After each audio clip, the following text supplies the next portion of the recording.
teman-teman, pernah nggak sih kalian lagi antri, terus tiba-tiba ada yang nyerobot? Atau pernah lihat orang lagi coret-coret halte bis? Nah, sebenarnya hal-hal kecil kayak gitu bukan cuma tindakan nggak sopan, tapi sudah termasuk pelanggaran hak dan pengingkaran kewajiban sebagai warga negara. Memangnya apa saja hak dan kewajiban kita sebagai warga negara? Apa contoh pelanggaran hak dan pengingkaran kewajiban? Dan bagaimana kita merespon kasus tersebut? Yuk kita bahas lebih lanjut dalam video ini. Kita sebagai warga negara Indonesia punya hak dasar yang melekat sebagai anggota masyarakat dan kewajiban yang merupakan timbal balik dari adanya hak tersebut. Jika hak terpenuhi, kewajiban harus dilaksanakan. Sebaliknya, jika kewajiban sudah dilaksanakan, hak harus dipenuhi. Karena itu, diperlukan keseimbangan antara hak dan kewajiban. Hak dan kewajiban warga negara dijamin dan diatur oleh Undang-Undang Dasar 1945 dan peraturan lain di bawahnya. Hak dan kewajiban ini sesuai dengan pengamalan sila kedua Pancasila, yaitu kemanusiaan yang adil dan beradab, di mana Pancasila mengakui dan memperlakukan manusia sesuai dengan harkat dan martabatnya. Lalu apa saja hak warga negara? Sebagai warga negara, kita punya hak untuk hidup, mengembangkan diri, berkeluarga, hak untuk merasa aman dari kekerasan dan diskriminasi, hak memperoleh pendidikan, pekerjaan, dan penghidupan yang layak, hak memilih agama dan beribadah, menyampaikan pendapat, berserikat, dan berkumpul, hak untuk diperlakukan sama di depan hukum, dan hak memilih dan dipilih dalam pemilu. Hak-hak yang kita miliki itu memunculkan kewajiban atau tanggung jawab yang harus kita laksanakan.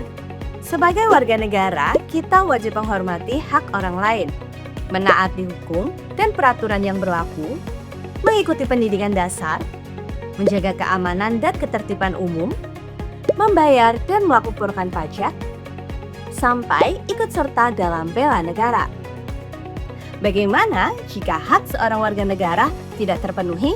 Misalnya seseorang yang antriannya diserobot atau ada anak yang tidak bisa sekolah? Tidak terpenuhinya hak seseorang baik oleh sesama warga ataupun negara disebut dengan pelanggaran hak. Sebaliknya, jika seseorang tidak melaksanakan kewajibannya, maka telah terjadi pengingkaran kewajiban. Apa saja contoh kasus pelanggaran hak dan pengingkaran kewajiban yang ada di sekitar kita? Merusak fasilitas umum misalnya.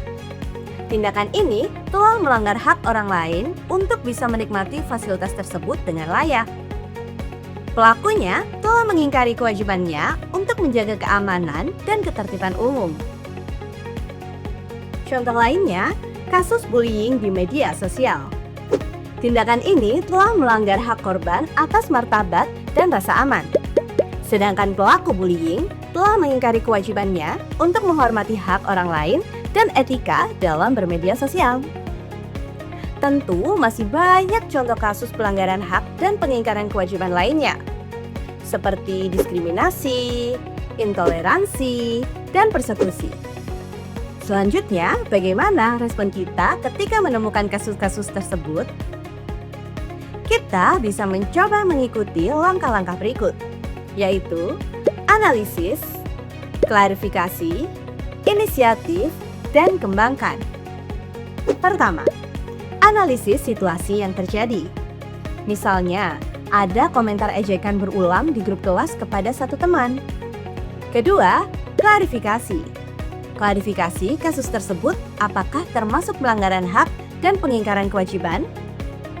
Misalnya dengan mengecek aturan sekolah atau undang-undang yang berlaku. Jika benar cyberbullying, maka kita ambil langkah ketiga, yaitu berinisiatif. Berinisiatif untuk melakukan tindakan tertentu. Misalnya, melaporkan kepada wali kelas, menegur pelaku, atau memberi dukungan moral kepada korban. Langkah terakhir adalah mengembangkan inisiatif tersebut menjadi gerakan yang lebih luas sesuai kapasitas kita sebagai pelajar. Misalnya, mengajak kelas membuat kesepakatan etika bermedia sosial, atau kampanye Stop Cyberbullying di sekolah. Sekarang, mengapa penting kita belajar topik ini? Topik ini penting karena kasus pelanggaran hak dan pengingkaran kewajiban ini bisa saja terjadi pada diri kita atau orang-orang terdekat kita. Jika sudah paham, kita bisa lebih bijak dalam bersikap dan kritis dalam menyikapi kasusnya. Kita juga bisa menyebarkan kesadaran positif ini kepada orang-orang di sekitar kita. Jadi, mulai sekarang, yuk biasakan menghargai hak orang lain dan menjalankan kewajiban kita dengan penuh tanggung jawab. Karena kalau kita melanggar hak orang lain atau mengabaikan kewajiban, dampaknya bisa merugikan banyak pihak.